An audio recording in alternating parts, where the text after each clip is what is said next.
第28屆傑出華裔創業家頒獎典禮較早前順利舉行。今屆嘅9個獎項當中，包括咗最佳亞太貿易獎。今年獲獎嘅係一間設喺溫哥華嘅食品及雜貨分銷公司嚟㗎。咁到底呢間公司有啲咩獨特之處，能夠從眾多競爭對手脫穎而出呢？負責人又點樣面對美國關稅戰，同埋繼續拓展亞太業務呢？今日就好高興請到今屆華裔創業家選舉嘅最佳亞太貿易獎得主 MTI Mobile Tech International Inc. 嘅負責人阿 Wilson 咧，同我哋分享下佢嘅營商之道㗎。係啊，歡迎你兼恭喜你 Wilson， 你好。多謝你啊 Kenneth。係，唔該晒。首先同我哋觀眾簡單介紹下先啦。嗱，你哋就設喺溫哥華啦，公司可唔可以同我講下你哋公司譬如規模啊，或者成立嘅歷史啊咁啊？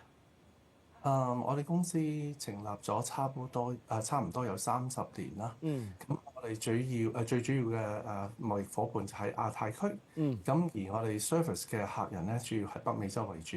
喺舊年開始咧，我哋就對亞洲，譬如台灣啊、香港咧，都做咗開始啲貿易嘅生意啦。咁你主要即係而家就做喺食品啊一啲嘅分銷嘅工作啦。咁但係我知道最初你設立公司就唔係做食品分銷嘅喎，好似做啲電子產品嘅分銷嘅喎。點解會喺2013年會即係進入呢一個嘅我哋叫雜貨店嘅業務市場咧？OK， 或者我講少少關於自己個歷史啦。好啊。咁其實我就本身就喺UBC 大學裏邊係進修 food science 嘅。咁畢業之後咧就參加一個電腦集團嘅公司。因為當時嗰個年代咧就個人電腦就比較 popular。咁到大概係13年左右嗰陣時咧，我哋有一個機會就係見到我哋尤其是西岸啦，多咗好多華人移民咗過嚟。咁佢哋覺得個食物嘅要求咧開始有少少改變啦，就變咗一個西人嘅超級市場裏邊咧，對華人嗰個消費嗰個認同，覺得應該可以喺呢方面發展。咁所以嗰陣時開始咧，就我哋就被邀請，就係加入咗佢哋話幫佢哋負責一啲東南亞啦、亞洲食物嗰邊。咁由呢嗰陣時開始就發展到今日。咁其實食物分銷都好多種嘅做法啦。你可唔可以講下譬如你哋公司你覺得最難之處或者最獨特之處做呢個食物分銷有啲咩嘅挑戰咧？其實係因為我哋加拿大個人口分佈啦，咁以少數民族嚟講嘅話，係我哋以中國人同埋印度人嗰邊嘅人數比較多啲，所以一般嘅西人超級市場咧比較睇重就係我哋亞洲人呢部分。咁因為亞洲人我哋嗰個民族性比較廣闊啊。咁所以變有時我哋困難嘅地方就係話，可能我哋要接觸唔同嘅產品，因為唔同產品有唔同嘅客人。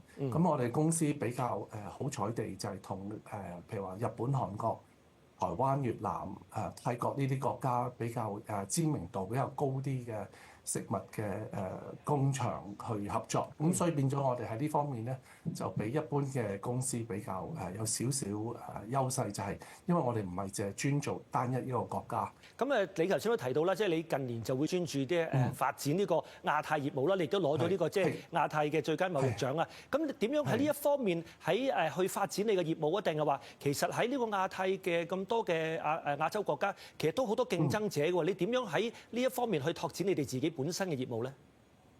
首先多謝攞到呢一個好有榮譽攞到呢個獎啦。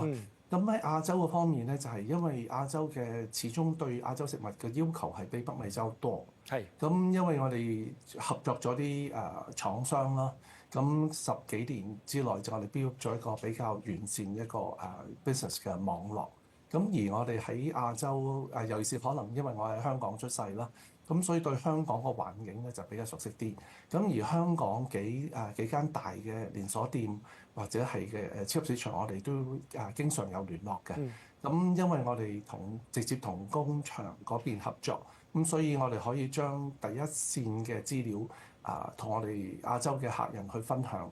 咁而且亞洲點對點咧距離比較近啲，所以方便到我哋喺亞洲嗰邊發展。咁你可唔可以同我哋分享下，譬如話你自己會唔會個人有啲嘅營商之道啊，或者你自己一啲做人嘅一啲處事之道，可唔可以同我哋分享下？你認為點樣先可以令到一間公司成功咧？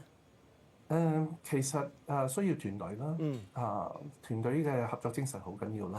咁同埋我哋比較特別啲嘅地方就係我哋會從客人個角度去思考。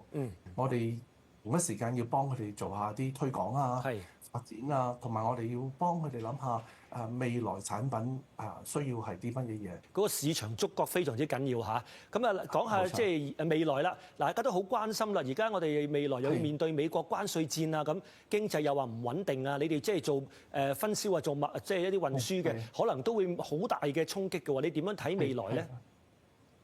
其實呢一次美國嗰個全球嘅 tariff 咧，反而可能會幫助到我哋加拿大呢邊少許。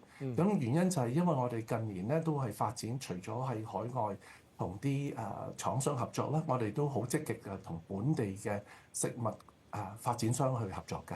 意思即係話我哋可能會未來呢1-2年，我哋會多啲本地Made in Canada 嘅食物。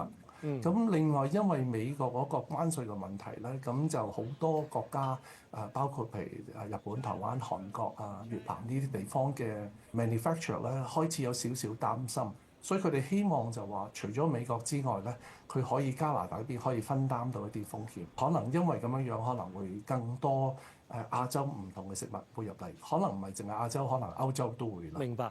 成日都話有危就有機，唔該晒你今日同我哋嘅分享你嘅營商之道啊！希望你嘅生意繼續做得好啲，有機會再傾偈。唔該晒 Wilson，好多謝你，好，拜拜。Thank you，拜拜。咁剛才咧係同今屆華裔創業家選舉嘅最佳亞太貿易獎得主 Wilson 咧，同我哋分享下佢嘅創業同埋營商之道㗎。我哋而家先休息一陣啦，稍後仲有其他環節，轉頭見。